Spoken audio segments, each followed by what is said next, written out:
제22기 아린배 프로여자 국수전 결승 3번기 1국입니다. 오늘도 해설에는 김영성 구단과 함께합니다. 안녕하세요. 네, 안녕하세요. 네, 22번째 여자 국수를 가리는 결승전이 이제 곧 시작됩니다. 이 결승전의 주인공은 최정 8단과 김채영 3단인데요. 자, 여자 기사들 중에서도 상위권들의 만남이라 그런지 오늘 대구 참 관심을 많이 받고 있습니다. 네, 그렇습니다. 특히나 이 두 기사는 2017년도에 엄청난 승률을 보여주지 않았습니까? 네. 여자 기사 역사상 최고의 승률 랭킹 1, 2위를 두 기사가 작년에 만들어냈는데 그런 기사이니만큼 더욱더 흥미진진한 대국이 벌어지지 않을까 싶습니다. 네, 과연 22번째 여자 국수의 트로피는 어떤 기사가 들어올리게 될지 먼저 대회 정보와 지금까지의 대진표 살펴보겠습니다. 한국경제신문이 주최하고 한국기원이 주관합니다. 제한 시간은 각자 1시간에 초읽기는 1분 1회고요. 우승은 1,200만 원, 준우승은 500만 원의 상금이 주어집니다. 자, 결승 3번기로 치러지는 오늘의 대결, 그 첫 번째 대결입니다. 자, 최정 선수는 4강전에서 강지수 초단을 꺾고 올라왔고요. 김채영 3단은 김미리 선수를 만났습니다. 제22기 아린배 프로여자 국수전 우승자를 한 명 예상을 하셔서 바둑TV 홈페이지나 아래 전화번호로 보내주시면 추첨을 통해서 상품을 드리겠습니다. 자, 오늘 대구 자료를 찾다가 정말 깜짝 놀랐습니다. 이 두 선수의 상대 전적이 이렇게나 벌어졌을지는 몰랐어요. 네. 6판을 뒀는데 네. 6번을 모두 최정 8단이 승리를 거두었습니다. 이 정도 차이라면 이제 천적이라고 말해도 좀 문제가 될 게 없거든요. 아, 그렇죠. 그래서 오늘 대국은 이제 김채영 3단이 이런 최정 트라우마를 벗어날 수 있을까? 이제 그 기량적인 면보다는 심리적인 면에서 좀 이렇게 중점적으로 신경을 써야 되지 않을까 싶습니다. 그래도 김채영 3단이 이 여자 국수의 자리에 한번 오른 적이 있었잖아요. 그건 또 이점이 될 것 같은데요. 그렇죠. 이게 기사마다 본인하고 이제 인연이 닿는 대회가 있는데 그런 면에서 본다면 김채영 3단에게는 이제 첫 우승을 여자 국수전에서 했기 때문에 네. 여자 국수전하고는 이제 인연이 강하다라고 봐야 되겠고요. 반대로 최정 8단은 다른 기전에서는 매우 좋은 성적을 거두었지만 여자 국수전에서만큼은 그렇게 좋은 성적을 거두진 못했거든요. 네. 과연 이번 기회에 그 한을 풀 수 있을지도 궁금합니다. 네, 오늘 결승전의 주인공 최정 8단과 김채영 3단입니다. 결승 3번기 1국 지금부터 시작하겠습니다.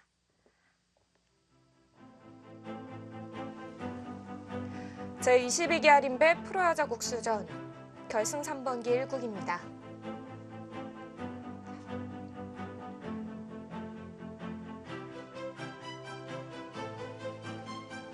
최정 8단이죠. 이 선수 우승 경력을 논하자면은 칸이 부족할 정도입니다. 최근에 벌어진 국내외 세계대회에서 거의 압도적인 성적을 보여주고 있는 기사입니다.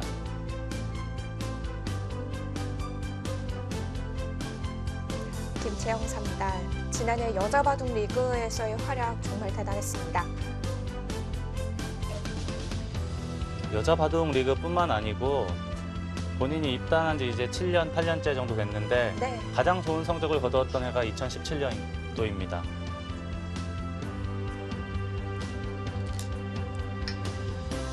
대국이 시작됐습니다.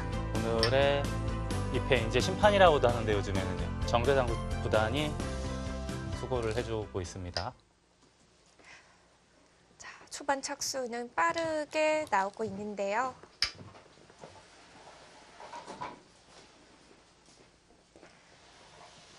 김채영 3단의 초반 진행, 화점 소모. 일단은 무난한 진행입니다.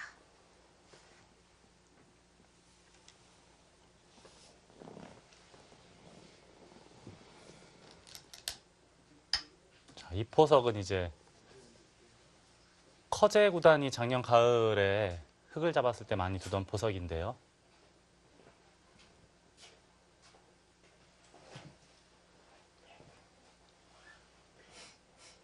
저번에 최정 8단하고 강지수 초단과의 준결승전에서도 이렇게 진행되지 않았나 싶은데요. 네. 나릴자 구침과 눈목자 구침 많이 봤었는데요. 네.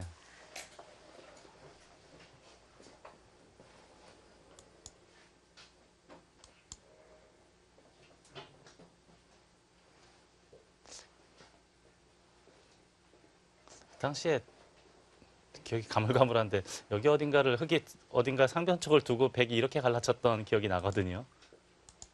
이런 식으로 여기를 두고 이렇게 됐나요? 아무튼 이런 식의 모양이 그리고 나중에 뭐 이렇게 돼서 이런 모양이 나오지 않았었습니까? 네.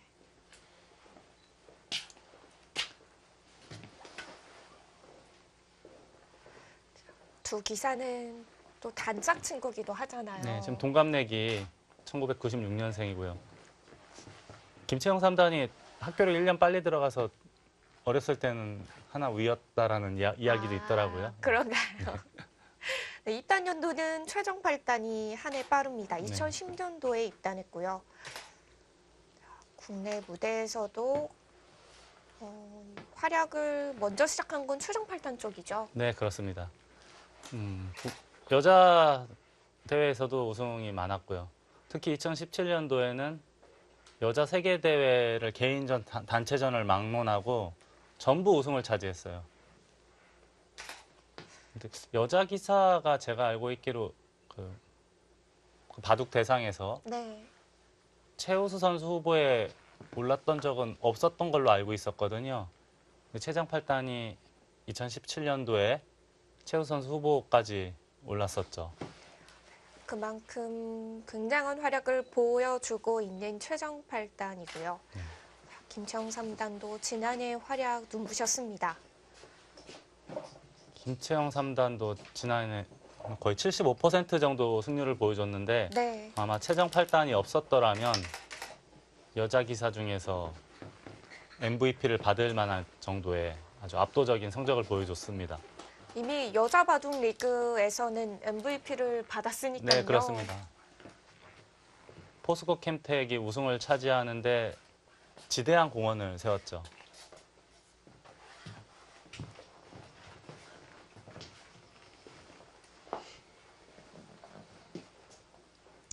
두 선수의 상대 전적을 보다 보니까 이 여자 국수전에서 만난 적이 한 차례 있더라고요.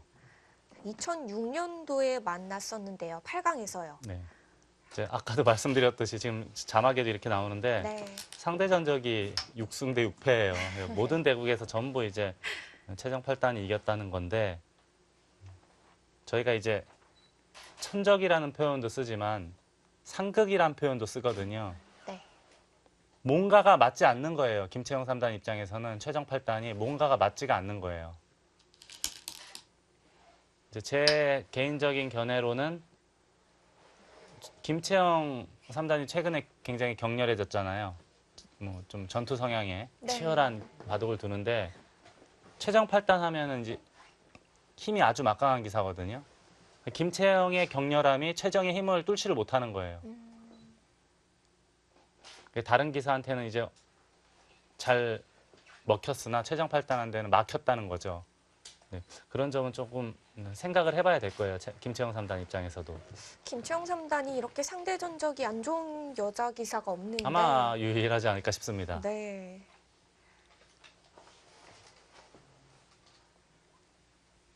자, 이제는 하변을 백이 벌렸기 때문에 다음 큰 자리는 개인적으로는 저는 이 자리가 눈에 쏙 들어와요.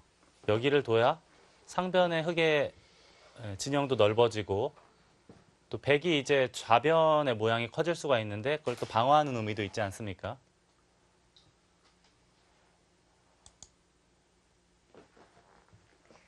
요즘 유행하는 수 중에 하나는 이제 어깨 짚고 뛰는 것도 있긴 있는데요.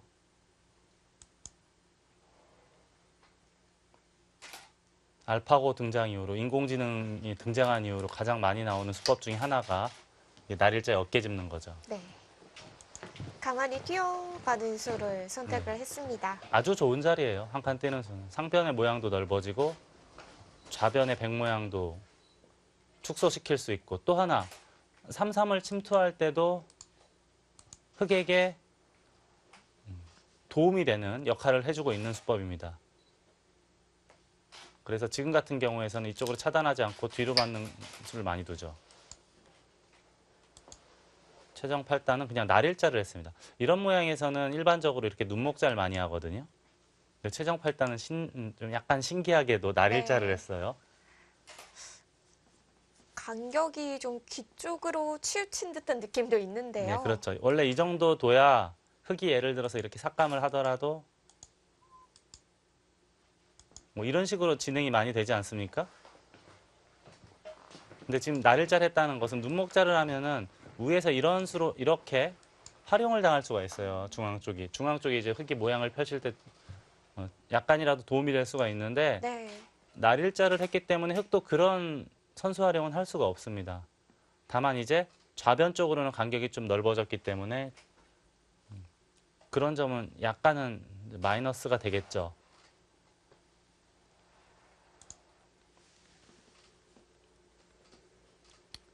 최정 8단답게 매우 탄탄한 수라고 봐야 되겠습니다.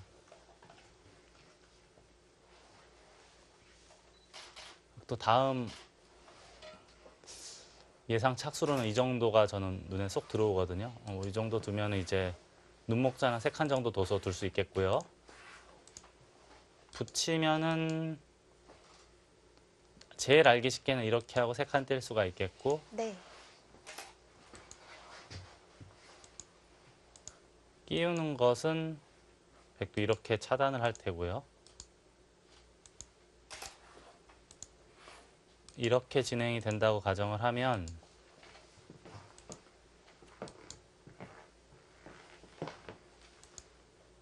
이렇게 됐다고 가정하고 백도 이제 상변 쪽을 침투를 한다거나 또는 좌변을 계속 추궁을 할 수도 있겠습니다. 이런 식으로. 다음에 이제 입구자가 거의 선수가 되기 때문에 집을 차지하고 흙을 계속 추궁할 수 있는 모양으로 만들어갈 수도 있습니다. 흙이 그냥 우변 쪽을 지키는 건 어떤가요? 우변을 지킨다면은 어떻게 지킬까요? 중간 부분에 뭐 이 정도? 또는 아마 귀를 지킨다면은 입구자 정도가 가장 보편적으로 보입니다. 이렇게 둘 수도 있겠고요. 예. 이것도 뭐 아주 이상하진 않으니까 충분히 네. 둘 수 있는 수법이고요. 저라면은 저는 여기 침투할 것 같아요. 예.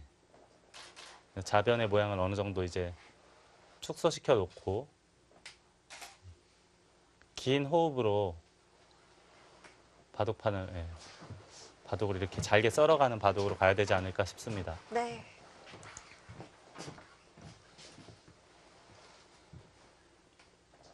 늘 결승전을 앞두고 많은 기사들이 고민 또 준비를 하겠지만 이번에 김청 3단은 상대 전적인 만큼 많은 생각을 좀 했을 것 같아요. 아마 본인도 알고 있을 거예요. 그 기록을 찾아보지 않더라도 100%는 아니지만 그래도 대충은 다 기억은 나거든요. 네. 근데 그런 거를 계속 더 의식을 하면은 더 뭐 좋지 않은 것 같아요. 저도 이제 바둑리그 감독하다 보면은 가끔 이제 그 상대 전적에서 뭐 한 4판 이렇게 5판 이렇게 지는 기사들이 있어요. 그러면 저는 개인적으로는 붙이기 싫은데 그럼 저희 선수들한테 물어보면은 이제는 이길 때가 됐으니까 한번 붙여 달라 이런 얘기를 하는 사람도 있거든요. 아, 정말요? 피하는 선수도 있나요? 피하는 선수도 있어요. 저는 제발 그 사람만큼은 만나지 않았으면 좋겠다 이런 이야기를 하는 사람도 있어요. 근데 아무튼 본인이 의식하면 할수록 더 괴로워지는 거거든요. 그렇죠. 언젠가는 다 만나게 될 상대들이니까 네. 너무 의식을 하면 또 본인이 괴로울 수도 있을 것 같아요. 제가 기억하고 있기로는 개인과 개인의 대결에서 20연패 정도까지는 제가 본 적이 있어요. 20연패. 예. 한 판도 이기지 못하고 20연패까지 당하는 건 봤는데 이제 어느 순간은 그 사람만 만나면은 난 도저히 이 사람을 이길 수 없어 하는 느낌이 오거든요. 이제 그렇게 되면 큰일 나는 거예요. 대국을 하고 싶지가 않을 것 같아요. 이제 집에서 대국하러 아침마다 나오잖아요. 그런 기사 천적을 만나게 되면은 마치 이제 그 도살장에 끌려가는 소가 아. 그런 심정이 아닐까 싶어요. 발걸음이 쉽게 그렇죠, 안 예. 가겠네요. 혹시 그럴 정도로 김영삼 구단도 천적이었던 기사가 있나요? 10연패씩 이렇게 당한 사람은 없는데 몇 연패쯤은 다 있을 것 같아요. 몇 연패씩 당하는 거는. 5번? 5번 정도. 4~5번씩 지는 기사들은 뭐 많으니까. 그쵸. 귀로 갔습니다. 네. 자, 이곳 응수를 물어보는 건데요. 가장 커 보여요. 일반적으로 봤을 때도. 이렇게 된다고 가정을 했을 때도 백이 먼저 도는 것하고는 차이가 많이 나지 않습니까?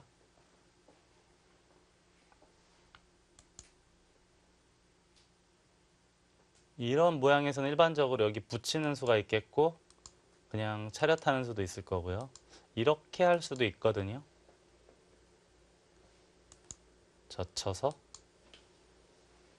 귀를 내주는 건가요?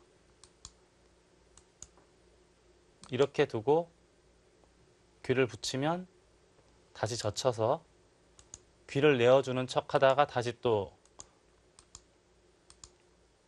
귀를 잡고 이 흙을 계속 몰아붙이는 거죠. 좌변에도 어느 정도 집을 만들었고 하변에도 이제 좌하기와 하변도 어느 정도 집을 만들었고 그리고 네. 좌하기에서 흘러나오는 이 흙도를 계속 공략을 할 수가 있습니다. 이렇게만 되면은 백의 입장에서는 충분히 둘만한 결과로 보입니다. 그래서 이제 조금 고급 수법인데 흑의 입장에서는 어떻게 대응을 하냐 하면은 먼저 밀어볼 수가 있습니다. 만약에 이때 귀를 제압을 한다면 젖히고 백으로 하여금 이 선을 계속 기게 만들거든요. 이거는 이제 흑이 잡히더라도 충분히 둘 수 있는 형태로 보입니다. 패망선을 많이 기었기 때문에 네. 충분히 둘 수 있는 형태로 보이고요. 그게 싫어서 백 이쪽을 젖혀서 받아주면 이제는 이야기가 약간 달라지는 게 있어요. 여기를 붙이고 백이 젖힐 때 끊어서 단수를 치는 것이 아니고 끊어서 이렇게 되는 것이 아니고 이 선으로 다시 한번 2단 젖히는 수가 있습니다. 이때 이제 주의해야 될 점은 이 축이 이게 흑이 유리해야 돼요. 이게 계속 나간다고 가정했을 때 근데 이거는 지금은 자세히는 안 봤지만 저 우상기 저 멀리 흑 귀에 흑돌이 있기 때문에 네. 흑이 축이 좋습니다. 백이 이렇게 둘 수가 없죠. 이렇게 되면 파탄이니까. 그럼 백이 끊지를 못하는 거죠, 이 선으로? 그렇습니다. 그래서 이제 끊지를 못하고 잊고 나서 다시 끊으면 이때도 나가는 수가 있어요. 이렇게 두면은 잡혀서 안 되죠. 위로 단수 치면은 이 한 점을 잡아서 지키더라도 이렇게 바꿔치기가 되면 이거는 흑도 충분히 해볼만 합니다. 제일 어려운 변화가 여기를 잡아야 되는데 네. 단수 치고 잡을 때 꽉 맞게 되면 다음에 여기까지가 보장이 되어 있는 상태이기 때문에 게다가 이거는 나중에 흑이 이걸 젖히면 귀에 패맛이 있습니다. 백의 입장에서도 너무 괴롭죠. 정수는 받아야 돼요. 그때 하변을 흑이 이렇게나 또는 이렇게 두어가면은 이 모양이라면 흑이 아주 잘 된 형태로 보입니다. 네, 하변이 많이 다칩니다.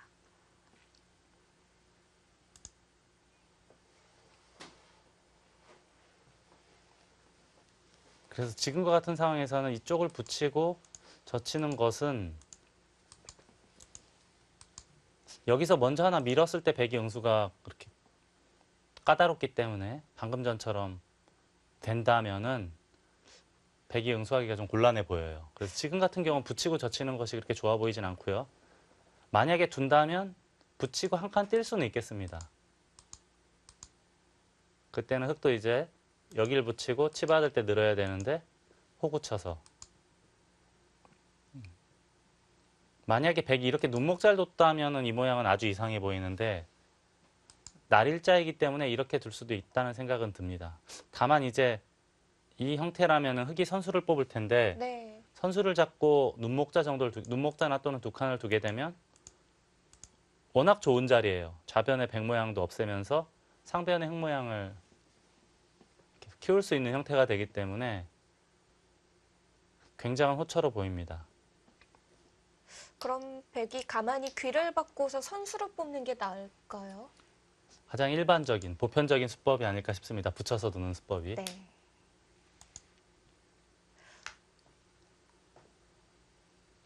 워낙 선택의 폭이 넓다 보니까 최정 선수도 여기서의 시간이 길어지고 네, 있습니다. 지금 꽤 오래 들여다보고 있는데 네. 최정 팔단은 제가 원래 생각하고 있기로는 약간 손이 빠른 스타일로 판단을 하고 있었는데 이번에 여자국수전 해설할 때 보니까 생각보다 오히려 장고형에 가까운 것 같아요. 네.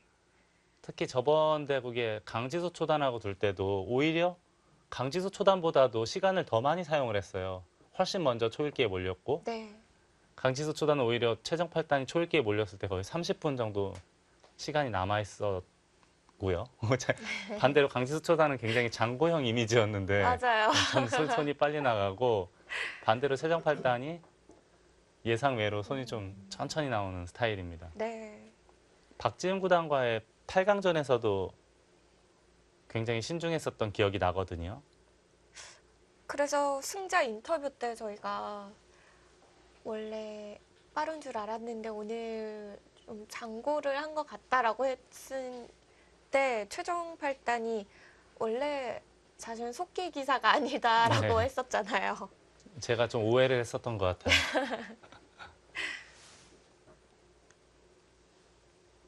근데 지금 저렇게 오래 들여다봤음에도 네. 김채영 산단이 시간을 약간 더 썼네요. 이제 얼추 비슷하게 아, 맞춰가고 있습니다.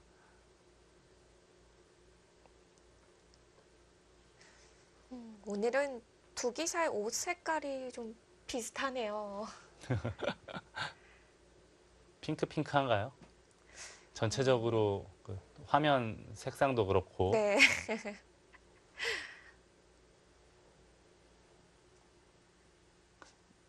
요즘에 확실히 저도 느끼는 건데 예전에는 여자 기사들이 그렇게 외모에 신경을 많이 안 쓰던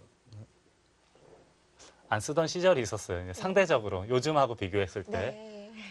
근데 요즘 우리 젊은 여자 기사들은 보면은 많이 달라진 것 같아요. 그리고 개막식이나 시상식 때 하는 뭐 인터뷰 멘트도 그렇고 확실히 요즘에 인기 있는 이유는 있는 것 같습니다. 네. 여자 국수전에서도 보면요. 여자 기사들의 옷이 참 예뻐서 매회 자꾸 보게 되거든요. 어떤 옷을 입고 올지. 여기 남자 기사들하고는 확실히 그런 점이 좀 차이가 있는 것 같습니다.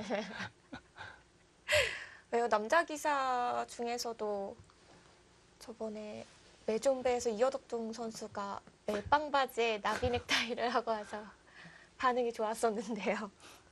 못 봤는데 이여덕도 그럴 수 있다라는 생각이 드네요. 아, 그런가요? 그런 걸 좋아하는 선수인가요? 같이 야구를 하는데 네. 이여덕동 지금 2단인가요? 네, 2단 정도 되는 걸로 알고 있는데 3단인가요?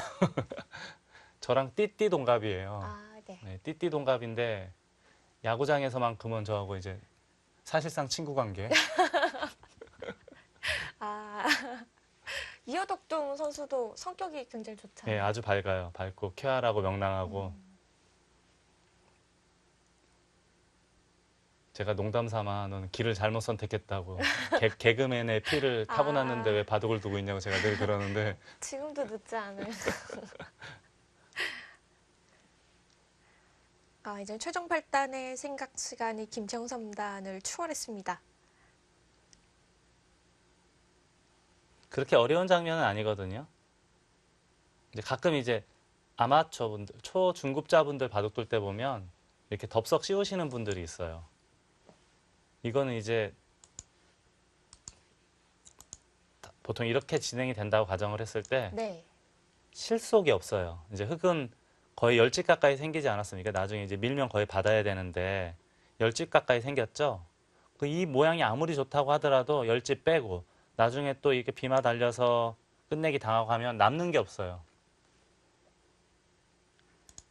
가끔 아주 특수한 경우에 이렇게 두는 경우가 있긴 있는데 보통이라면 제가 아까 말씀드린 붙이거나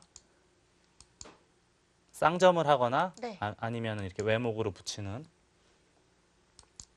그 세 가지가 가장 보편적인 수법입니다. 예. 여기 날일자는 굉장히 해픈 수법이라 어지간해서는 실전에 나오질 않아요. 프로들의 실전 대국에서 나오지 않는 모습입니다. 드문 경우라면은 배석이 어떨 때 나오는 건가요? 정말 중앙이 무시무시하게 넓을 때, 그냥 예를 들자면 이런 모양이라고 가정을 했을 때요. 이렇게 받아주면은 털을 잡기 시작하면은 큰 집이 날 수가 없잖아요. 네. 그때는 이제 이렇게 둬서 귀를 내어주고 중앙을 크게 키우는 그런 바둑을 둘 수도 있을 때는 이렇게 누르는 수가 있긴 하지만 거의 드물죠. 100판을 두면 한 번 나올까 말까 할 정도의 수입니다. 네.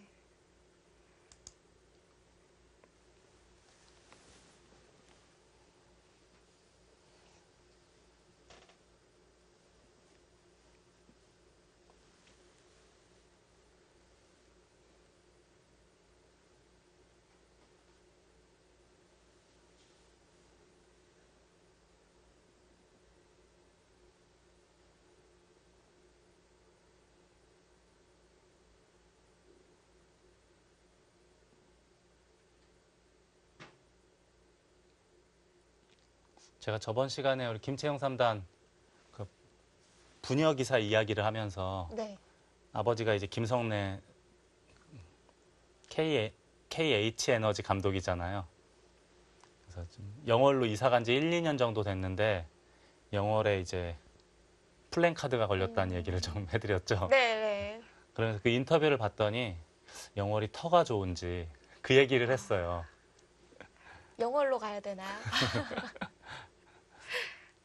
영월이 이제 강원도에 있잖아요. 제가 알고 있기로 인구가 약 5만 명 정도가 되는 소도시예요. 5만이 될까 말까 한 소도시예요. 근데 영월 하면 유명한 게 뭐냐면은 옛날 그 세종대왕 시절 올라가면 네. 단종이 나오잖아요. 단종이 나중에 유배를 당해요. 영월로요? 예, 유배를 당하죠. 그래서 이제 결국 어린 나이에 영월에서 이제 돌아가셨죠. 10대 때. 그래서 이제 영월을 가면은 단종 대왕이라고 불러요. 아,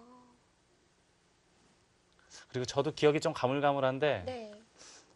단종을 모신 사당이 있는데 그 주변에 있는 그 소나무들이 전부 사당을 향해서 이렇게 나무가 그쪽으로 아, 굽어 있나요? 네, 굽어 있어서 그 단종 대왕에 대해서 이렇게 뭐 예를 갖추는 예를 갖춘 뭐 듯한. 그런 식의 설명을 제가 들었던 기억이 아, 나거든요. 그렇군요. 아주 저도 오래전 얘기를 영월 간 지 오래전 얘기라 늘 가물가물한데 아, 김채영 3단한테 물어보면 되겠네요. 아니, 저번 그 준결승전 대국 끝나고 보니까요.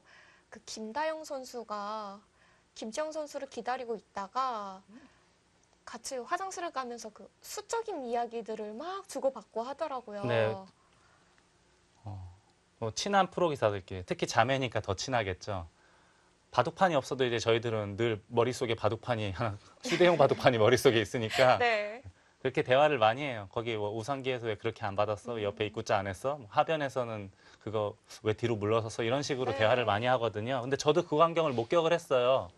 김다영 3단이 와서 언니한테 왜 이거 이렇게 안 했어? 그러니까 김채영 3단이 또 뭐 어떠한 이유가 있어서 그랬다 이런 이야기를 저도 얼핏 들었는데 네, 아주 정겹더라고요. 보기 좋더라고요. 이렇게 동생과 의견을 많이 나눌 기회가 있으면은 바둑 시합장에서도 좀 든든할 것 같아요. 마음 한켠으론. 그렇죠. 그리고 이제 방금 전에 말씀드렸다시피 부모님은 영월에 살고 본인 네. 두 자매가 같이 살고 있거든요. 한국기원 근처에서.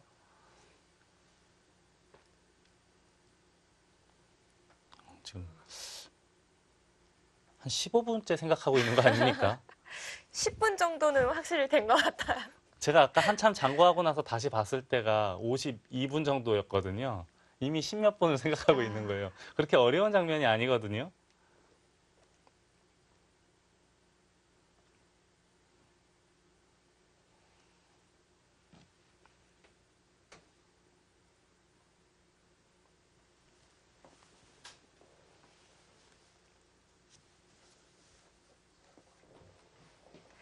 장고가 길어질수록 다음 수에 대한 기대감은 커지는데요. 근데 분명히 제가 아까 말씀드린 몇 가지 중에 하나일 텐데 신기하게 길게 생각하네요. 네.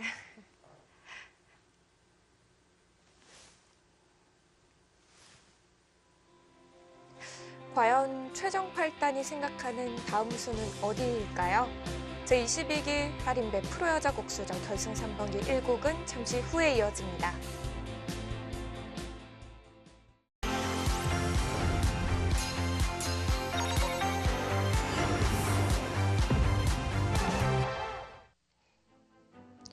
제22기 할인배 프로여자 곡수전 결승 3번기 1곡입니다.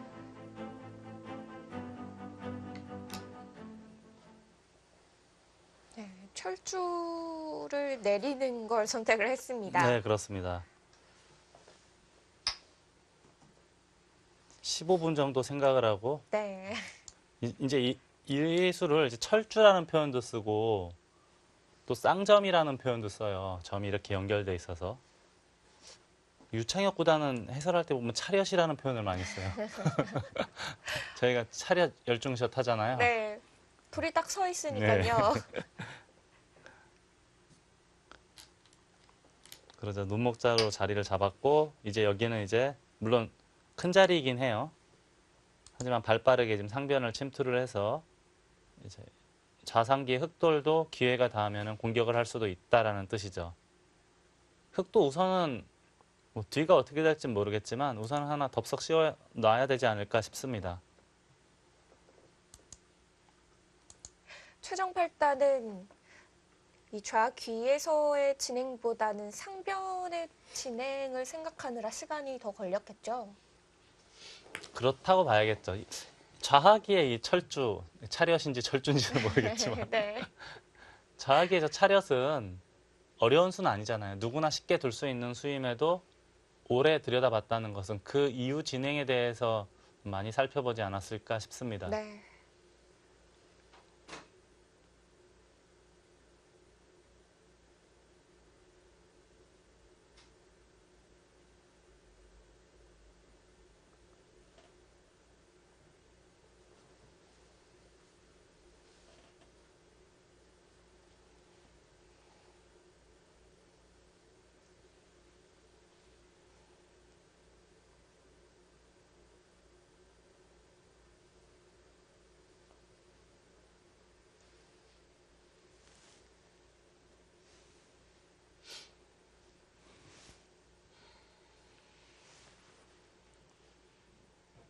이번에는 김채영 3단의 고민 차례인가요? 네. 구경꾼 입장에서는 이거 하나밖에 안 보이거든요, 저는. 네. 모자 씌우면서 하나밖에 안 보이는데 대국자 입장은 또 다르니까요.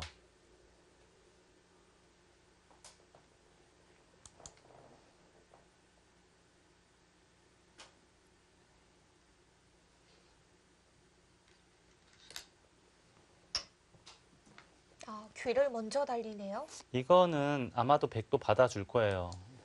왜냐하면 반대로 입구자라면 집으로도 크고 또 안형 관계가 또 있기 때문에 받아줬죠. 보통 이제 이렇게 하고는 2선으로 두는 경우가 많은데 지금 상황에서 2선으로 가는 것은 너무 이상해 보여요. 그렇다면 씌워야 되는데 근데 씌울 거면 굳이 이 교환을 해야 되는지는 모르겠어요. 오히려 백도 여기를 한 칸 들여다보고 막을 때는 이 교환이 흑의 입장에서는 없는 게 더 낫거든요. 왜냐하면 바로 다음에 젖혀 있는 것이 절대적으로 선수가 되는 자리이기 때문에 오히려 이 교환이 이렇게 된다면 네. 날일자 교환이 흑은 악수가 될 수가 있습니다. 이 교환이 없다면 이렇게 호구 치는 자세가 좋거든요.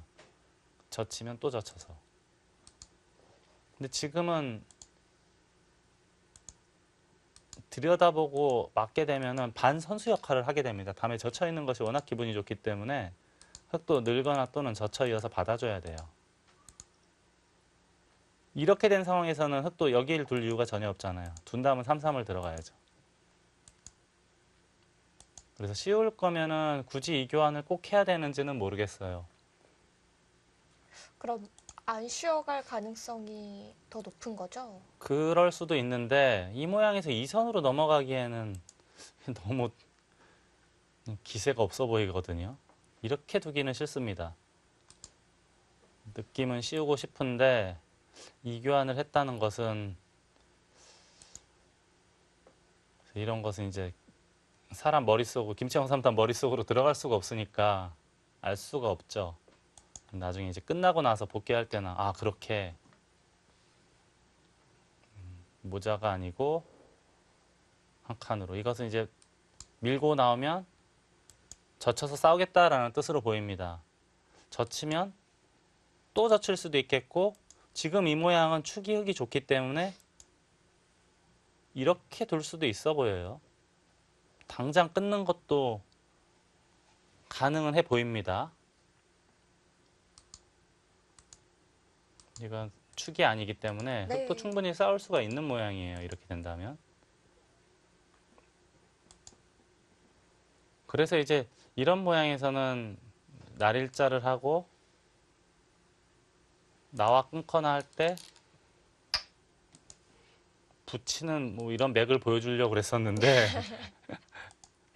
최정팔단은 그냥 어깨를 짚었고요. 네. 만약에 밀어준다면 자연스럽게 중앙으로 뛰어나가겠다라는 뜻입니다. 이쪽을 밀어도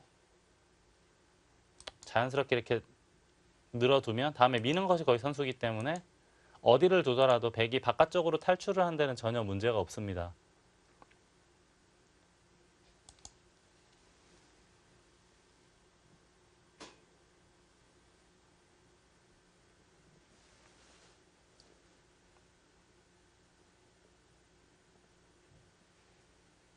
어깨 짚어가면서 흐름을 만들어가는 거죠. 네, 그렇습니다. 아까 제가 보여드린 밀거나 날일자를 하게 되면은 그것보다 이렇게 이제 상대의 벽을 이용해서 예를 들어서 밀거나 하면은 또 자연스럽게 뛰는 자세가 나올 수가 있지 않습니까? 아주 자연스럽게 바깥쪽으로 탈출을 했죠. 물론 이제 우상기 쪽으로는 약간은 이제 마이너스는 되겠지만 네. 그것보다 중앙 쪽으로 깔끔하게 매끄럽게 나온 자세가 더 좋다 이런 뜻입니다. 그래서 이런 어깨 짚는 감각은 괜찮은 좋은 맥점, 탈출할 때 가장 많이 쓰는 맥점 중에 하나입니다. 흙도 그럼 꼬부려서 밀어주기는 싫을 것 같아요. 이제 이게 싫으면 백도 여길 하나 누르면은 늘어서 받아야 되는데 중앙 쪽으로 탈출할 때 또 도움이 되지 않습니까? 뭐 어떤 진행이 되든 간에 지금 어깨 짚어서 나온 행만은 배워둘 만한 맥점으로 보입니다.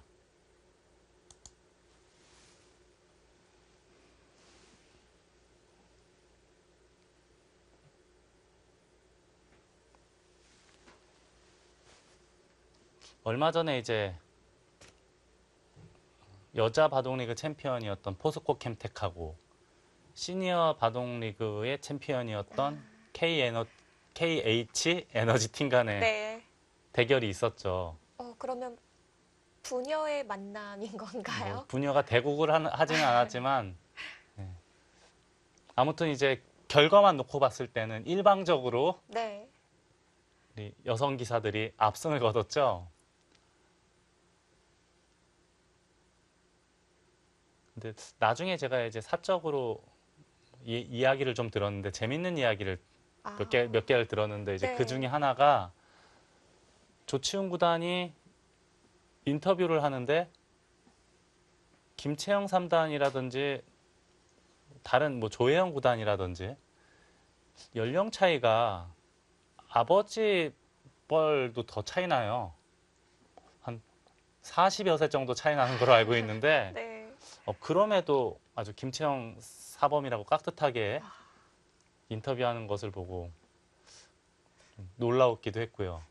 멋지다고 해야 네. 될까요? 그래서 이제 누군가가 물어봤다는 거예요. 왜 이렇게 깍듯하냐 했더니 저들도 입단을 해서 프로가 됐는데 사범이라고 불러주는 것이 맞다, 옳다고 생각한다. 그런 이야기를 했고요. 아, 네. 또 회식 자리에서 또 이제 조치훈 구단이 밖에서 이제 바둑 두는 모습만 놓고 보면은 목숨을 걸고 두는 스타일이잖아요. 굉장히 근엄해 보이고 엄숙해 보이고 존경스럽지만 사석에서 만나면은 이런 코미디언이 따로 없어요. 굉장히 재밌으세요. 그리고 늘 밝으시잖아요. 농담도 잘하고 분위기도 잘 맞춰주고 그래서 일본에서는 예전부터 그 바둑대하는 스폰서들이 가장 좋아하는 프로기사 랭킹 1위가 조치훈 구단이에요. 근데 역시 아니나 다를까 이번에도 이제 대회가 끝나고 한국견에 오면은 그 기사들 회식 장소가 있어요. 땡땡땡땡 고깃집. 고깃집에서 고깃집에서 고기를 먹으면서 또 이제 조치훈 구단이 후배 기사들을 쓰러지게 만들었다는 이야기는 들었습니다. 바둑적으로도 존경을 많이 받는 기사지만 그 외적인 면도 후배 기사들이 존경할 그렇죠. 만한 그런 면이 많은 기사입니다. 저희들도 이제 뭐 조치훈 구단이나 조은영 구단 때문에 바둑을 배우고 자라왔지만 저희 후배들도 마찬가지거든요. 근데 그런 대기사가 바둑으로도 이제 저희가 존경하고 또 귀감이 되는 기사인데 네. 밖에 나와서는 또 우승까지 주시니까 그렇죠. 사실 후배 입장에서는 대선배와 함께하는 자리는 좀 부담스럽고 어색할 수도 있는데 먼저 그렇게 분위기를 바꿔주시면 감사하죠.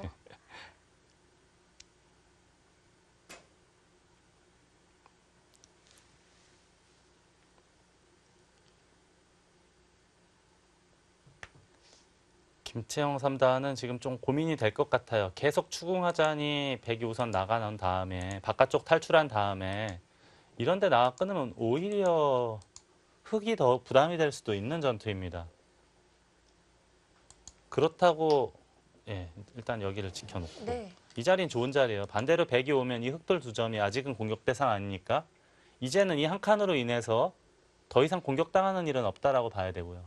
어느 정도 집도 많이 생겼어요. 이렇게 된다고 가정했을 때 약 7집 정도의 확실한 집, 덤 정도의 집이 확정이 됐죠. 백도 이런 데는 아낌없이 해야 되나요? 꼭 갈라치는 자리도 좋아 보이고요.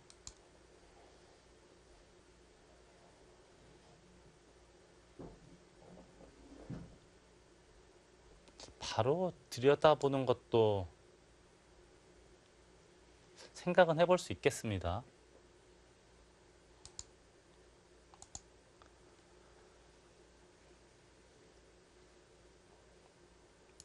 이제 한국에서는 이제 여자 챔피언과 시니어 챔피언 간의 대결이 있었는데 저희 팀 얘기를 좀 하자면 왜 안 하시나 했습니다.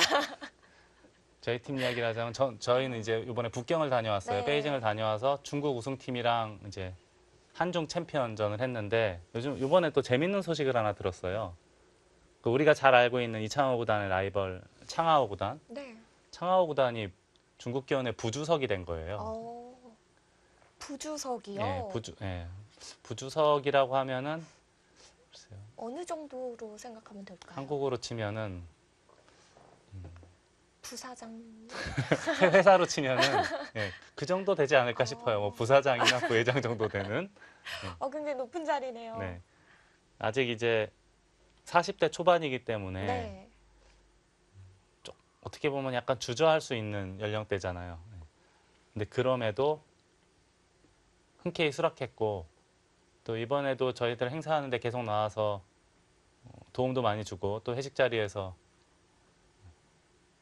회식 자리를 거의 주도를 했죠. 워낙에 바둑 실력도 실력이지만 네. 인간적으로도 굉장히 좋은 괜찮은 스타일이고 또 이런 얘기는 해도 되는지는 모르겠으나 술도 또 굉장히 잘 먹어요. 주량도 엄청나고요. 중국은 또 독주를 많이 마시지 않나요? 백주라고 하는데요. 백주 바이지오라고 하는데 네. 중국은 이제 바이지오 천국이죠. 천국까지.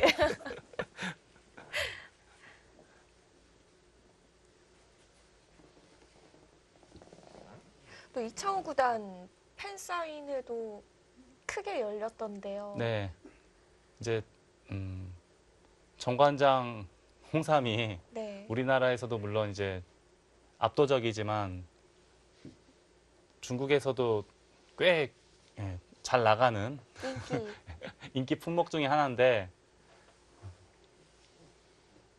그 북경 사무실 아주 아주 우리식으로 치면 아주 괜찮은 백화점이에요. 거기에 이제 매장이 있고 그 매장 입구에서 이창호 구단이 사인회를 했는데 상당히 많은 사람들이 와서 한 1시간 정도는 사인회를 한 것 같아요. 아니, 듣기로는 중국 기사도 사인을 받아갔다고. 그것은 이제 그 현장에서 대국할 때 저희가 금요일, 토요일 19, 20을 대국했는지 18, 19를 했는지 저도 19, 20을 한 것 같은데 19, 네. 20일에 대국을 했는데 그때 이제 중국 기사들이 많이 찾아왔어요. 대국할 때요. 대국 끝나니까 뭐 탕웨이싱도 와서 이창호 구단한테 사인을 받고 다른 기타 등등 여자 기사들이나 또는 뭐 바둑 기자들 아무래도 이제 이창호 구단은 중국에서는 물론 한국 사람이긴 하지만 굉장히 인정해주는 기사라서요. 네. 손을 빼고 큰 자리를 차지했고요. 이 우아기 흑이 두 칸 굳힘은 항상 이제 약점이 있어요. 침투를 하더라도 그렇고 이쪽에 돌이 오면은 또 이런 식으로 붙여서 2단 젖혀서 끊는 수법도 있기 때문에요. 그럼 받아둬야 되는 자리인가요? 그래서 보통은 이제 뭐 이렇게나 또는 이렇게 받아주면 튼튼하기는 하죠. 근데 이제 최정팔단은 이 교환 자체로도 이득이 된다라고 판단을 하는 겁니다.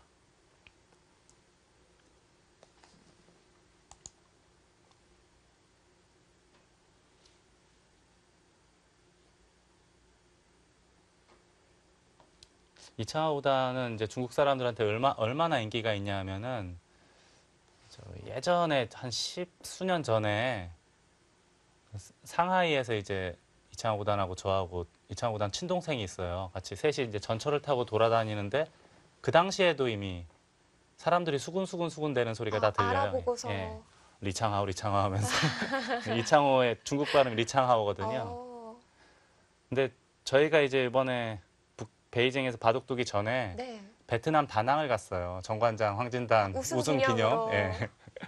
그래서 그 중간에 저하고 이창호 구단하고 신진섭 팔단하고 셋이 이제 카페에서 음료수 마시고 있었는데 또 알아보. 또 수군수군 대는 소리가 들리더라고요. 반대쪽에서.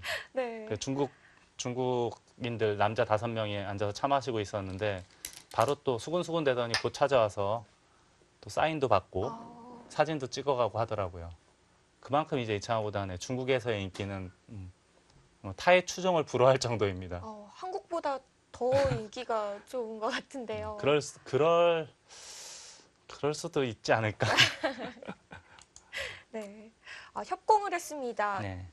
협공을 하면 뛰었을 때 이렇게 붙이겠다는 뜻이에요. 그럼 늘면은 계속 이제 추궁을 하겠다라는 거죠.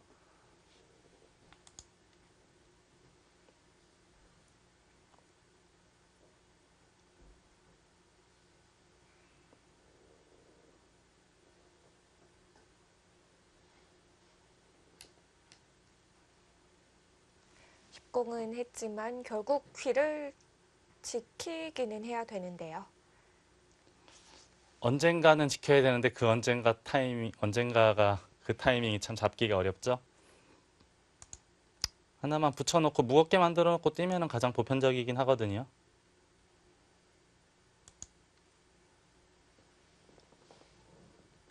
또 제가 이번에 또 그 사인회 하는데 옆에서 깜짝 놀란 게 네. 이창호구단 사인회 할 때 우리 다른 팀원들이 전부 백화점에서 빈둥빈둥거리고 있었어요. 할 일이 없어서. 바로 옆에서 좀 놀고 있었는데 그냥 예, 멀뚱멀뚱 있었는데 네. 30대 여성 바둑 팬으로 추정이 되는 중국 여자 2명이 이렇게 지나가다가 신진섭 8단을 보고 갑자기 알아보고. 사인을 받고 아. 사진을 찍길래 그것도 깜짝 놀랐어요. 근데 더 재미있었던 사실은 저 옆에서 누가 이제 다른 기사들을 당신들이 이 사람들은 누군지 아냐고 물었더니 김명훈, 한승주까지 저희 팀원들을 다 알더라고요. 네. 그래서 참 저도 중국 다니다 이런 모습은 처음 봐가지고 되게 신기했었던 엄청 신기했었던 생각이 납니다. 바둑 기사들을 웬만큼 알 정도면은 네, 그분이 바둑에 관심이 많은 걸까요? 아니면 그냥 가장 일반적인 여성이라고 생각을 했는데 예. 신기하네요. 예, 저도 정말 신기했습니다. 자, 지금 붙였고 여기를 넘어가게 되면은 제가 아까 말씀드렸던 이 두 칸의 간격이 넓어서 원래 뒷맛이 고약하다 이런 말씀을 드렸는데 네. 이게 만약에 넘어가게 되면 깔끔하게 집이 돼요. 그럼 집도 굉장히 크게 날 뿐더러 돌이 연결이 되고 그럼 이 돌은 나중에 일방적으로 공격만 당하지 않습니까? 그래서 지금과 같은 장면에서는 여긴 하나 늘어서 받아주는 것이 생각보다도 훨씬 큰 자리입니다. 귀의 맛도 살아나고 백 자체도 삶을 도모하기에는 더 편한 거죠? 네, 그렇습니다. 근데 백은 이제 어찌됐든 간에 우선 갈라놓고 흙돌을 갈라놓고 네. 탈출을 하고 나서 그 다음에 이제 우악이 뭐 침투를 노린다거나 우변의 흑돌을 공격을 노린다거나 하는 작전을 펼쳐야 됩니다. 네.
30분 정도씩을 사용해 가고 있는데요.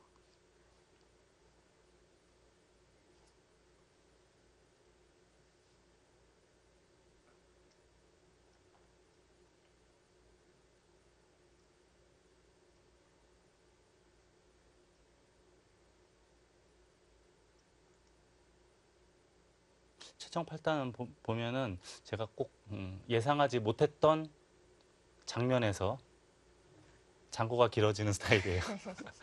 저라면 굉장히 빨리 둘 것 같은데 네. 꼭 그럴 때 생각을 많이 하더라고요. 지금이 바로 아까 이런 수도 그렇고 빨리 둬도 전혀 문제가 없을 것 같은 그런 장면에서 꼭 생각을 많이 하더라고요.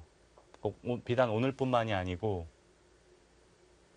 저번 준결승, 준준결승 때도 약간 뭐랄까 바둑을 독특한 관점에서 다시 한번 보는 것 같아요.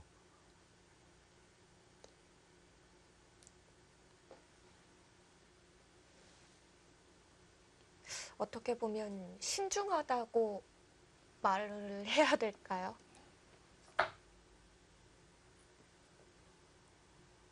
근데 또 초반에 시간을 너무 많이 사용하면은 후반에 시간에 쫓기는 경우가 생길 수 있잖아요. 네, 그렇죠. 그래서 시간 배분하는 것도 어떻게 보면 굉장히 중요한 요소 중에 하나입니다.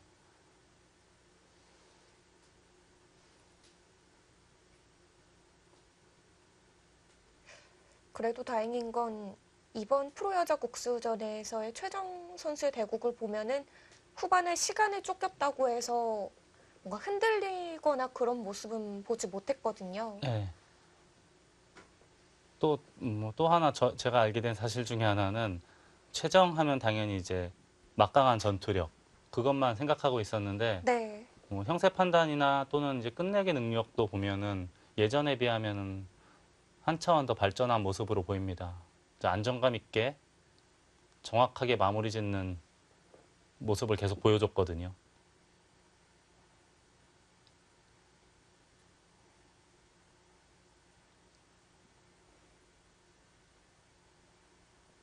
최종 팔단하면은 다른 여자 기사들과 이 독보적으로 차이나는 랭킹 점수 예. 이런 게 또 눈에 띄는 기사죠. 최정 8단의 점수는 이제 랭킹 점수는 9,200 후반대잖아요. 9,300점이나 9,400점 정도가 이제 보통 바둑 리그로 봤을 때 평균적으로 봤을 때 3지명 정도 되거든요. 네. 9,250에서 그 정도면 이제 4지명, 5지명급은 되는데 특히 다른 여자 기사들하고의 그 점수 차이가 아주 깜짝 놀랄 정도로 많이 차이 납니다. 두 번째로 높은 오유진 5단과의 차이도 한 300점 네, 300점 정도 차이 나고 오늘 대국하고 있는 김채영 3단만 하더라도 여자 기사들 중에서는 랭킹 뭐 3위권이거든요. 물론 뭐 4위긴 하지만 점수 차이가 거의 없기 때문에 네. 실질적으로는 공동 3위라고 봐야 되는데 김채영 3단하고도 지금 400여 점 정도씩 차이가 나거든요. 보통 400점씩 이렇게 차이가 나면은 아마 승률 기대치도 10판 두면 뭐 한 8판 정도 이겨야 그 점수를 계속 유지할 수 있는 10판 중에 한 4판 정도 지게 되면 오히려 점수가 6번을 이기더라도 네. 마이너스가 많이 생기는 그 정도의 그 레벨의 차이가 있다라고 봐야 됩니다.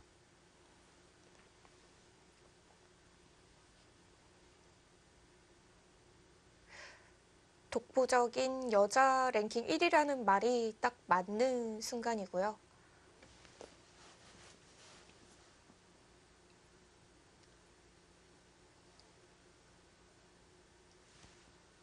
여기서도 5분 이상 지금 생각을 하는 거죠.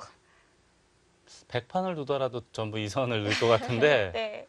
최정 8단은 굉장히 오래 생각을 하네요.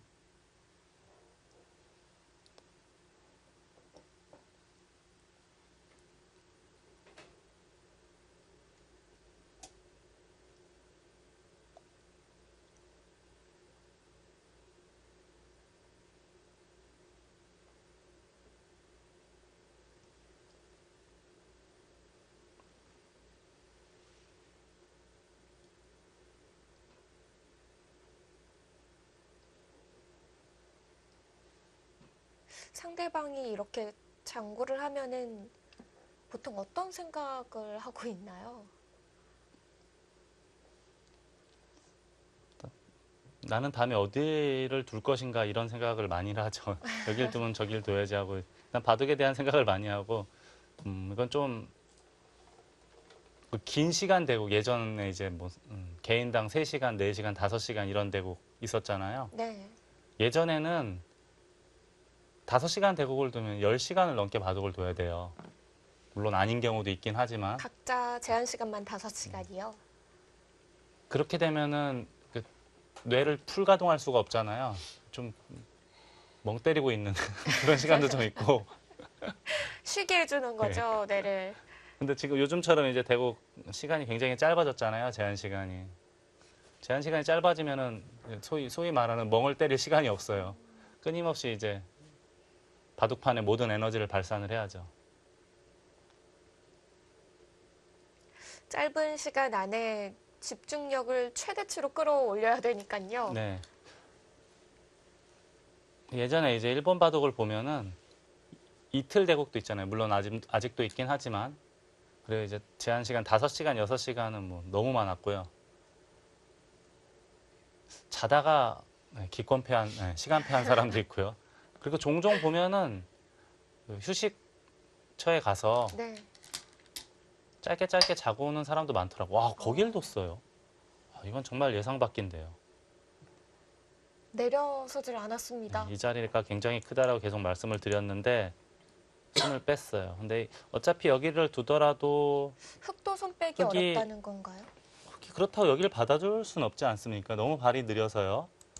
흙은 뭐 젖혀서 넘어가거나 또는 이도를 압박하거나 해야 되지 않을까 싶어요. 뭐 이런 식으로. 최정 8단은 지금 흙이 넘어가더라도 우상기가 우선 비어져 있고 좌상기도 들여다보는 것을 노릴 수 있다라고 판단을 하고 있는 듯 한데요. 뚫으면 나가고 같이 뚫으면 느는 것도 가능해 보이고 그냥 이렇게만 하더라도 흑도를 갈라놓을 수가 있으니까요. 이어주면은 이걸 막아서 이거는 흙도 물론 잡히진 않겠지만 꽤 많이 시달릴 것 같은 형태입니다. 그런 의미에서 눈목자를 했다라고 봐야겠네요. 네. 뭔가 전체를 보는 눈이라고 봐야겠습니다. 흙에 대한 은은한 압박도 있는 네. 것 같고요. 그렇다면 흙도 요 단점을 한번 노려볼까요? 이렇게 젖히면 늘어서 흙도 먼저 선제 공격을 가해서 백이 먼저 건드리기 이전에 먼저 흙이 이 단점을 노려 손을 뺐습니다. 네. 침착하네요. 우상기를 백이 먼저 3-3을 파거나 붙이는 게 싫었다. 그런 뜻으로 봐야겠습니다.